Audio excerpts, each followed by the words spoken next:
This year, Americans are expected to spend about $1.6 trillion between Thanksgiving and Christmas. Whew, where'd we get all that money? That's 40% of corporate profits in less than 2 months. That's insane. We really do have a little bit of a shopping problem, don't we? Well, not necessarily. They hijacked our holiday and somehow turned the birth of Christ into a fat man in a red suit who brings presents. Looking behind the curtain. So, those profits don't just disappear into the holiday mist. It doesn't all just go straight to the CEO's new yacht. They fund the same billionaires, lobbyists, and think tanks driving Project 2025. Trump's blueprint to dismantle democracy and rebuild it as a corporate-run autocracy. So when you join the Christmas shopping boycott, you're not just skipping a sale. You're cutting off their oxygen supply. Because here's the truth. Project 2025 is not powered by votes. Shocking, I know, right? It's powered by money. Our money. Well, kind of. It runs on the same corporate cash that buys Congress, writes policy, and bankrolls the Heritage Foundation. Every dollar that leaves your wallet in December flows into their campaign to privatize your government, lower your wages, and rewrite your rights. But when you refuse to play their holiday game, you're jamming the gears of that machine. You're proving that we don't have to fund our own oppression. Project 2025 thrives on corporate complicity, on CEOs who quietly cheer the chaos because it means fewer regulations and higher profits. But what happens when consumers stop feeding the beast?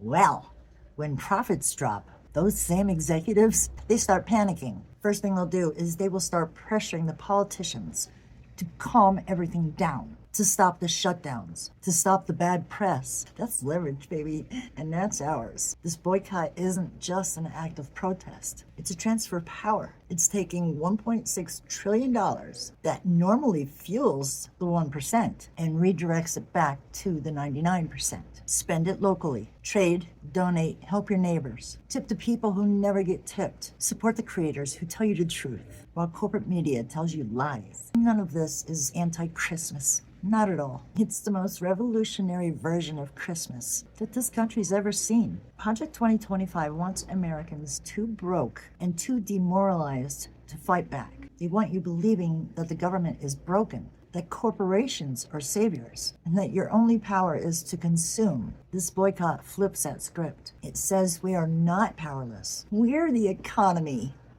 Hello? Such an alternate reality they want us to believe. See, this is the part that they can't control. They can manipulate elections. They can gerrymander maps. They can even shut down the government. But they can't force us to buy. Boycotts are not illegal. They are anonymous, untrackable. You can't be surveillanced. You save a lot of money. And it's your First Amendment right, your free speech. So this holiday season, give them the one thing that they cannot profit from. Non-compliance. It's late, or I'd be like, yelling, woo! Refuse to fund every system trying to enslave you. Because when the people stop spending, the powerful start sweating.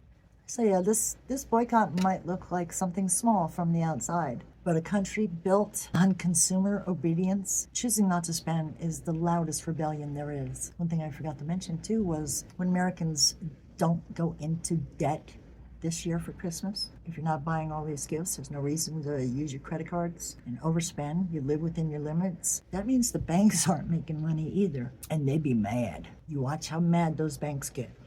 Hang in there, guys. There's more coming.